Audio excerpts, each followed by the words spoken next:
Welcome everyone to my channel. आज हम lecture number 2 start कर रहे हैं इंडियन पॉलिटी का, जिसमें हम आज के लेक्चर में क्या करेंगे, cabinet mission in India. Cabinet mission India में कब आया, क्यों आया, क्या इसकी ज़रूरत थी। ठीक है, तो आज के लेक्चर में हम ये डिस्कस करेंगे। ठीक है, कैबिनेट मिशन इन इंडिया। अब कैबिनेट मिशन इंडिया में कब आया था, 24 मार्च 1946 में। ठीक है, 24 मार्च 1946 में कैबिनेट मिशन आया इंडिया में। किस लिए लाया गया था ये कैबिनेट मिशन इंडिया में? कॉन्स्टिट्यूएंट असेंबली को बनाने के लिए इंडिया में। इससे पहले के लेक्चर को करके आना, ठीक है, एक बार रिवाइज, तो ही ये समझ आएगा। हमने देखा था लास्ट लेक्चर में 1945 में जब ब्रिटेन में इलेक्शंस हुए थे, तब वहाँ लेबर पार्टी से क्लेमेंट एटली विनर बने थे, और क्लेमेंट एटली क्या बनती है, पीएम ऑफ ब्रिटेन, जो सपोर्ट में थे कि इंडिया को क्या दी जाए, फ्रीडम दी जाए। तो इंडिया को फ्रीडम देने के लिए उन्होंने कैबिनेट मिशन भेजा था इंडिया में। किन्होंने भेजा था? क्लेमेंट एटली ने, जो पीएम थे ब्रिटेन के, उन्होंने कैबिनेट मिशन भेजा था इंडिया में 1946 में for the formation of constituent assembly of India, ताकि इंडिया में कॉन्स्टिट्यूएंट असेंबली बनाई जाए एंड अल्टीमेटली इंडिया को फ्रीडम प्रोवाइड की जाए। ठीक है, तो कैबिनेट मिशन इंडिया में किसने भेजा था? Clement Attlee, PM of Britain, जो सपोर्ट में थे कि इंडिया को ऑफ फ्रीडम दे दी जाए, इंडिया में एक कॉन्स्टिट्यूएंट असेंबली बनाई जाए। तो 1946 में तो कॉन्स्टिट्यूएंट असेंबली को बनाने के लिए कैबिनेट मिशन को भेजा गया इंडिया में 1946 में by PM of Britain, that is Clement Attlee. अब उससे थोड़ी पहले चले जाओ। ठीक है, 1946 से पहले जब 45 में इलेक्शन हुए थे ब्रिटेन में, पीएम कौन थे? एटली। ठीक है, क्लेमेंट एटली, जिन्होंने कैबिनेट मिशन भेजा था इंडिया में। तो पूछा जाए कैबिनेट मिशन को इंडिया में किसने भेजा था, तो किसने भेजा था? पीएम एटली ने, that is Clement Attlee of PM of Britain, जो कब बने थे पीएम? इन 1945 ब्रिटेन इलेक्शन में बने थे। उससे भी थोड़ा पहले आ जाओ तो 1936 से 1952 तक ब्रिटेन में क्राउन में किसका रूल था? किंग जॉर्ज 6 का रूल था। ठीक है, तो पूछे जब कैबिनेट मिशन इंडिया में आया था तो ब्रिटेन में पीएम कौन था? एटली थे, और ब्रिटेन में क्राउन में किसका राज था? तो किंग जॉर्ज 6 का राज था। ठीक है, तो ये बेसिकली मैंने ये बताने के लिए इसकी पहले की ड्यूरेशन ली 45 और 36 और 52 वाली, क्योंकि अगर पूछा जाता है कि 45 में जब एटली ने कैबिनेट मिशन को इंडिया में भेजा, उस टाइम पर ब्रिटेन में क्राउन राज किसका था? किंग जॉर्ज 6 का। ठीक है, तो 1946 जब कैबिनेट मिशन इंडिया में आता है तो ब्रिटेन के पीएम थे एटली, और ब्रिटेन के क्राउन पे किसका राज था? किंग जॉर्ज 6 का राज था। तो ये दो बातें आप याद रखेंगे। जब कैबिनेट मिशन इंडिया में आता है 1946 में, तो ब्रिटेन में पीएम थे एटली, और ब्रिटेन में क्राउन में किसका राज था? किंग जॉर्ज 6 का राज था। ठीक है, तो ये दो बातें क्लियर हुई। कैबिनेट मिशन 24 मार्च 1946 में इंडिया में आता है for the formation of constituent assembly of India, constituent assembly को बनाने के लिए। ठीक है, तो कैबिनेट मिशन 46 में इंडिया में आया कॉन्स्टिट्यूएंट असेंबली बनाने के लिए। किसने भेजा था? 45 में जो वहाँ पे ब्रिटेन के इलेक्शन में पीएम बने थे, दैट इज क्लेमेंट एटली, उन्होंने कैबिनेट मिशन भेजा था इंडिया में। उससे पहले 36 से 52 तक अगर हम देखें तो ब्रिटेन में क्राउन में किसका राज था? किंग जॉर्ज 6 का। तो दो चीज़ें इंपॉर्टेंट होगी हमारे पास यहाँ पर, कि ब्रिटेन में क्राउन में राज किसका था? किंग जॉर्ज 6 का। ठीक है, ये दो कंक्लूजन निकले हमारे पास। और दूसरा क्या, कि ब्रिटेन में पीएम कौन थे? एटली, और ब्रिटेन में क्राउन में किसका राज था? किंग जॉर्ज 6 का राज था। कब? जब कैबिनेट मिशन को इंडिया में भेजा गया इंडिया में। ठीक है, for the formation of constituent assembly of India. तो कैबिनेट मिशन बेसिकली क्या है? एक हाई लेवल कैबिनेट मिशन, एक हाई लेवल कैबिनेट मिशन था ये, जिसे इंडिया भेजा गया था for the formation of constituent assembly of India. ठीक है, अभी हमने देखा कि इसे किसने भेजा था इंडिया? ब्रिटेन के प्राइम मिनिस्टर एटली ने। तो उस टाइम किसकी गवर्नमेंट थी? एटली गवर्नमेंट थी। इंडिया में कैबिनेट मिशन को किसने भेजा? एटली ने। अब ये जो कैबिनेट मिशन है, इसमें बेसिकली 3 मेंबर्स थे। 3 मेंबर्स में से पहले मेंबर का नाम है Patrick Lawrence, second is AB Alexander, and third is Stafford Cripps. ठीक है, Pethick Lawrence, AB Alexander and Stafford Cripps. इसमें से ये जो पैथिक लॉरेंस है ये क्या थे, उस टाइम पे सेक्रेटरी थे इंडिया के। ठीक है, तो Pethick Lawrence secretary of India, एक ये मेंबर हुए। Second is AB Alexander and third is Stafford Cripps. ठीक है, तो ये क्लियर हुआ कितने मेंबर्स थे कैबिनेट मिशन में, 3 मेंबर्स थे। इसका स्ट्रक्चर, अब कैबिनेट मिशन ने किसका स्ट्रक्चर दिया, constituent assembly of India. India में कॉन्स्टिट्यूएंट असेंबली का कैसा स्ट्रक्चर होना चाहिए ये बताया गया था किसमें, कैबिनेट मिशन में। ठीक है, कैसा होना चाहिए स्ट्रक्चर, बेसिकली कॉन्स्टिट्यूएंट असेंबली में कितनी सीट्स थी कि उसमें कितने मेंबर्स होंगे, जितनी सीट्स होंगी उसमें उतने ही मेंबर्स होंगे। तो बेसिकली उसमें 389 सीट्स थी, मतलब टोटल 389 मेंबर्स होंगे कॉन्स्टिट्यूएंट असेंबली में। ये किस में बताया गया था, कैबिनेट मिशन में। ठीक है, अब ये जो 389 सीट्स है इनकी फर्दर डिवीजन होगी।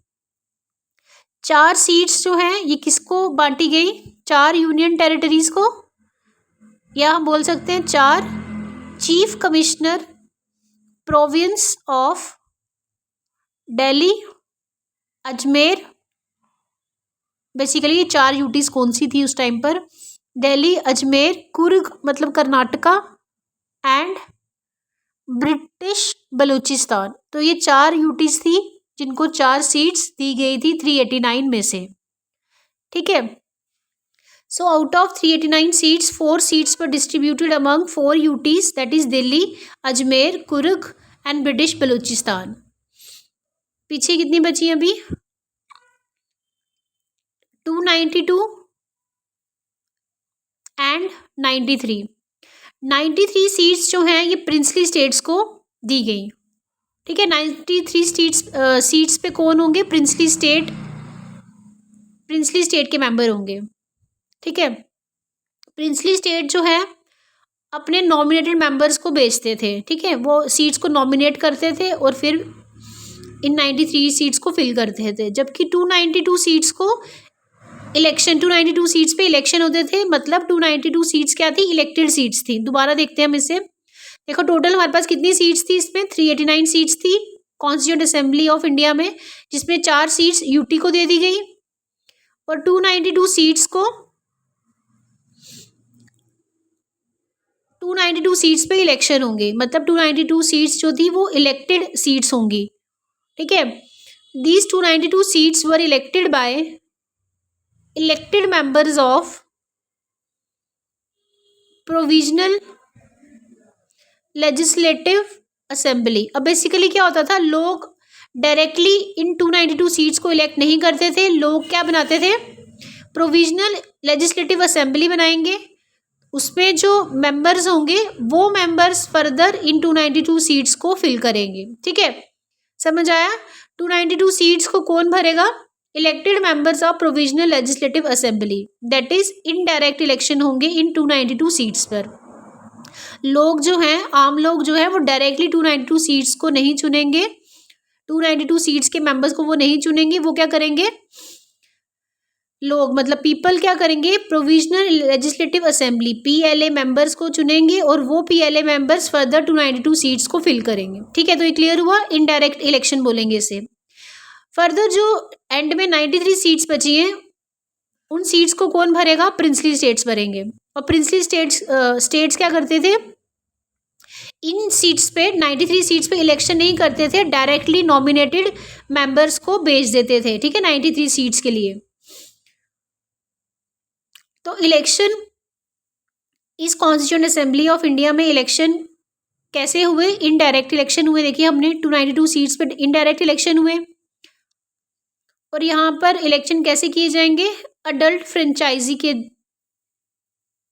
थ्रू किए जाएंगे। ठीक है, अडल्ट फ्रेंचाइजी बेसिकली क्या होती है, ये एक बेसिक प्रिंसिपल है डेमोक्रेसी का कि हर एक को हक है वोट करने का। ठीक है, equality to vote basic principle है हमारे पास किसका, डेमोक्रेसी का। तो अडल्ट फ्रेंचाइजी को चुना गया कि हर एक को इक्वालिटी है वोट करने की विदाउट एनी डिस्क्रिमिनेशन। ठीक है, तो इलेक्शन इनडायरेक्ट हुए, अडल्ट फ्रेंचाइजी को चुना गया एंड इलेक्शन जो थे ये पार्शियल इलेक्शन थे, मतलब लिमिटेड सफरेज बोलते हैं, ठीक है। पार्शियल इलेक्शन मतलब लिमिटेड सफरेज, ये आगे आएगा तो मैं वहां समझाऊंगी आपको। पार्शियल इलेक्शन लिमिटेड सफरेज, इसका क्या मतलब होता है? Only limited people can vote, ठीक है, कुछ लिमिटेड पीपल ही वोट कर सकते थे। तो यहाँ से ये क्लियर हुआ 389 सीट्स थी, उसमें से 4 सीट्स दी गई यूटी को, 292 सीट्स दी गई। 292 सीट्स को कौन नॉमिनेट करेगा? Members of provisional legislative assembly. 93 seats पे प्रिंसली स्टेट्स होंगी, ठीक है। इलेक्शन इनडायरेक्ट होंगे, अडल्ट फ्रेंचाइजी का यूज़ किया जाएगा। अब ये जो इलेक्शन हुए थे कॉन्स्टिट्यूएंट असेंबली के लिए जून जुलाई 1946 में, इसका रिजल्ट क्या आया, ठीक है, किसको मेजॉरिटी मिली, किसको कितने वोट्स मिले, किस पार्टी को कितने वोट मिले। सो 389 सीट्स में से 296 वोट एक तरफ रखेंगे, हम डिवीजन करते हैं 2 बार में, 2 भागों में, 296 वोट्स, एंड 93 तो सीधे कहाँ थे? प्रिंसली स्टेट्स के पास थे। ये जो 296 थे सीट्स, इसमें से 208 सीट्स कौन जीता? कांग्रेस पार्टी। 73 सीट्स जीती मुस्लिम पार्टी ने, ठीक है, मुस्लिम लीग ने। और 15 सीट्स पर कौन था? अदर्स, ठीक है, अदर्स ने 15 सीट जीती, मतलब बाकी सभी पार्टीज 15 सीट्स जीती। तो मेजॉरिटी के साथ कांग्रेस विनर थी, ठीक है, इस कॉन्स्टिट्यूएंट असेंबली की। मुस्लिम लीग को सिर्फ 73 वोट्स मिले, तो उन्होंने क्या किया? बायकॉट ही कर दिया। बायकॉटेड कॉन्स्टिट्यूएंट असेंबली, उन्होंने बायकॉट कर दिया क्योंकि उन्हें सिर्फ 73 वोट्स ही मिले थे। बायकॉट किया और उन्होंने क्या किया? अनाउंस किया 16 अगस्त 1946 को डायरेक्ट एक्शन डे, ठीक है, डायरेक्ट एक्शन डे अनाउंस किया 16 अगस्त 1946 में। अब डायरेक्ट एक्शन डे क्या होता है? इसमें उन्होंने डिमांड किया कि हमें पार्टीशन चाहिए, हमें नहीं चाहिए कॉन्स्टिट्यूएंट असेंबली इंडिया की कोई भी, हमें कोई इसमें इंटरेस्ट नहीं है, सीधे पाकिस्तान को इंडिया से अलग किया जाए। ये किसने बोला? मुस्लिम लीग ने 16 अगस्त 1946 में बोला direct action day. Direct action day के रूप में उन्होंने बोला 16 अगस्त 1946 को कि हमें कॉन्स्टिट्यूएंट असेंबली नहीं चाहिए। डायरेक्टली डिमांड की उन्होंने कि पाकिस्तान को अलग कर दिया जाए इंडिया से, ठीक है। अब इसका रिजल्ट क्या आता है? क्योंकि विजेता कौन थे? कांग्रेस पार्टी। तो कांग्रेस पार्टी मेजॉरिटी के साथ क्या बनाती है? कॉन्स्टिट्यूएंट असेंबली बन जाती है, ठीक है। तो कॉन्स्टिट्यूएंट असेंबली ऑफ इंडिया बन जाती है, ठीक है। तो finally constituent assembly of India बन गई। दोबारा से एक बार देख लो अच्छे से। इलेक्शन फॉर कॉन्स्टिट्यूएंट असेंबली जून जुलाई 1946 का रिजल्ट क्या आया? 389 सीट्स थी, 296 सीट्स में से 208 कांग्रेस ने जीती, मेजॉरिटी उनको मिल गई। 73 मुस्लिम सीट्स थी, मुस्लिम लीग को सीट्स मिली थी, तो उन्होंने बायकॉट ही कर दिया कि हमें नहीं चाहिए constituent assembly. Direct action day announce किया, हमें चाहिए पाकिस्तान को अलग किया जाए इंडिया से, ठीक है। पर कॉन्स्टिट्यूएंट असेंबली बन गई, क्यों? क्योंकि कांग्रेस मेजॉरिटी से जीत गई थी। अब क्या होता है? अब कॉन्स्टिट्यूएंट असेंबली बन गई है, अब बन गई है तो उनकी मीटिंग रखी जाएगी कि हमें कॉन्स्टिट्यूएंट बनाना है। अभी कॉन्स्टिट्यूएंट असेंबली बनी है, मतलब लोग डिसाइड हो गए हैं कि कौन कौन से लोग हमारे पास हैं अब इंडिया का कॉन्स्टिट्यूशन बनाने के लिए। अब कॉन्स्टिट्यूशन बनेगा, ठीक है, तो उसके लिए मीटिंग करनी पड़ेगी। कॉन्स्टिट्यूएंट असेंबली के मेंबर्स को मिलकर मीटिंग करनी पड़ेगी कि हमें कॉन्स्टिट्यूशन अब इंडिया का कैसे बनाना है, ठीक है। तो पहली मीटिंग होती है कॉन्स्टिट्यूएंट असेंबली की 9 दिसंबर 1946 को। First meeting of constituent assembly, जिसके टेम्परेरी चेयरमैन बनाया जाता है डॉक्टर सच्चिदानंद सिन्हा को। क्यों बनाया जाता है? क्योंकि उस टाइम पर कॉन्स्टिट्यूएंट असेंबली के सबसे ओल्डेस्ट पर्सन कौन थे? डॉक्टर सच्चिदानंद थे, तो उन्हीं को चुन लिया गया temporary chairman of constituent assembly of India. Next meeting होती है कॉन्स्टिट्यूएंट असेंबली की 11 दिसंबर 1946 को। Second meeting of constituent assembly कब होती है? 11 दिसंबर 1946 को।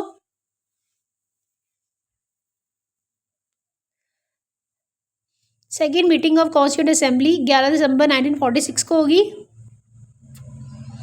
और यहाँ बनाया जाएगा परमानेंट प्रेसिडेंट। पहले टेम्परेरी चेयरमैन थे डॉक्टर सच्चिदानंद सिन्हा, तो 11 दिसंबर 1946 सेकेंड मीटिंग में परमानेंट प्रेसिडेंट चुना जाएगा कॉन्स्टिट्यूएंट असेंबली ऑफ इंडिया का। किसे?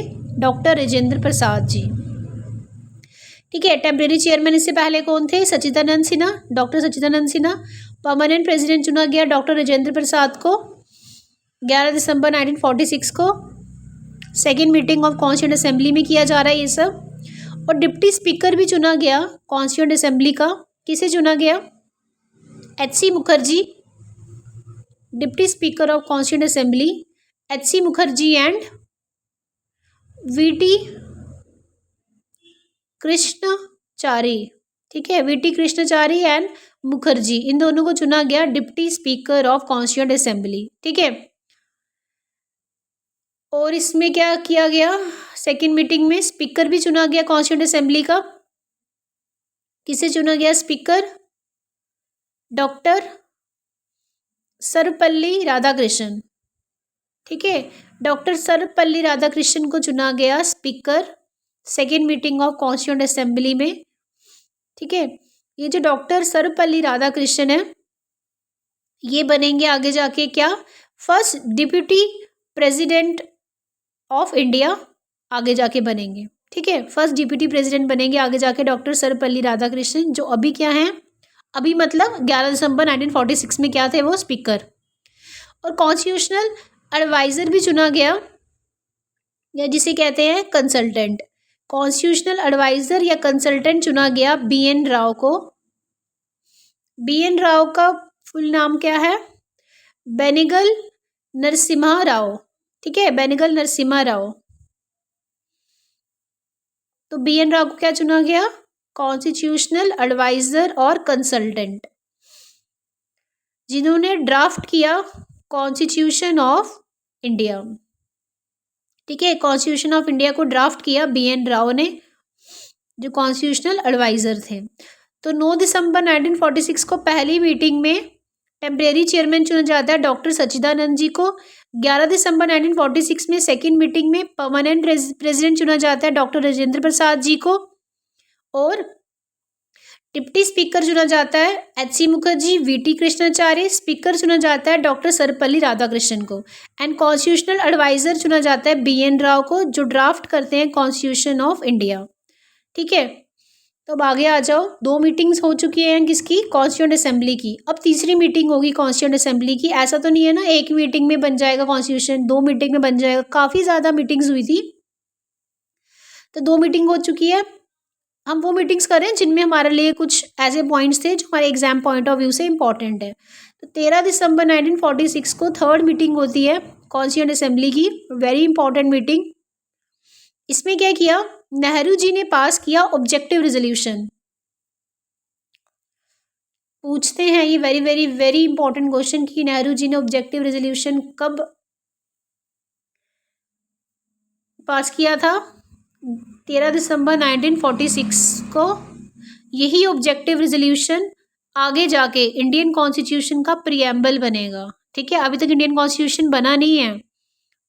ठीक है, यही ऑब्जेक्टिव रेजोल्यूशन जो नेहरू जी ने 13 दिसंबर 1946 को पास किया, ये फ्यूचर में जाकर, मतलब उस टाइम के फ्यूचर में जाकर, अभी तो बन गया है, जो ऑब्जेक्टिव रेजोल्यूशन उन्होंने पास किया वो इंडियन कॉन्स्टिट्यूशन का प्रीएम्बल बनेगा। हम देखेंगे अभी आगे प्रीएम्बल क्या होता है। प्रीफेस समझ लो। ठीक है, प्रीएम्बल हो गया प्रीफेस, जो इंट्रोडक्शन देगा पूरी इंडियन कॉन्स्टिट्यूशन की। जैसे हम कोई भी बुक पढ़ते हैं तो उसके स्टार्टिंग में प्रीफेस होता है ना, वैसे ही समझ लो इंडियन कॉन्स्टिट्यूशन जो एक बुक है हमारे पास, इंडिया की कॉन्स्टिट्यूशन की बुक है, उसका प्रीफेस को बोलेंगे प्रीएम्बल। तो 13 दिसंबर 1946 को ऑब्जेक्टिव रेजोल्यूशन को प्रेजेंट किया था नेहरू जी ने। ठीक है, प्रेजेंट किया था नेहरू जी ने, जिसे पास कब किया गया था? तो ऊपर करेक्शन कर लेना। ठीक है, प्रेजेंट किया गया था 13 दिसंबर 1946 को, और पास किया गया था इस ऑब्जेक्टिव रेजोल्यूशन को 22 जनवरी 1947 में। ठीक है, ऑब्जेक्टिव रेजोल्यूशन पास कब हुआ? 22 जनवरी 1947। दोनों ही डेट वेरी इंपॉर्टेंट है। ऑब्जेक्टिव रेजोल्यूशन पास हुआ, यही ऑब्जेक्टिव रेजोल्यूशन क्या बनेगा? Preamble of Indian constitution. ये जो प्रीएम्बल है अब ये क्या देता है? हमें समरी देता है। बेसिक किसकी समरी देता है? इंडियन कॉन्स्टिट्यूशन की। ठीक है, हमारे पास जो इंडियन कॉन्स्टिट्यूशन ये आगे जाके बनाएंगे सभी मिलकर, उसकी समरी दी गई है किसमें? प्रीएम्बल में, कि हमारे इंडियन कॉन्स्टिट्यूशन में ऐसा ऐसा होना चाहिए, मेजर ये पॉइंट्स होने चाहिए। ठीक है, वो कौन देता है हमें? प्रीएम्बल।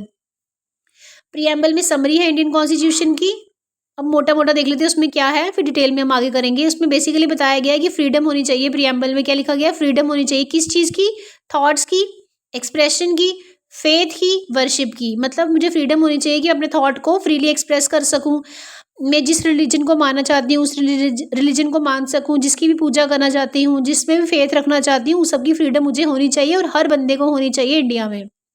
और जस्टिस, कैसा justice, social justice, economic justice and political justice. ठीक है, इसे हम डिटेल में आगे करेंगे नेक्स्ट वाले लेक्चर में, अपकमिंग लेक्चर। अगर आपके लिए ये थोड़ा भी हेल्पफुल था तो kindly subscribe to my channel and thanks for watching.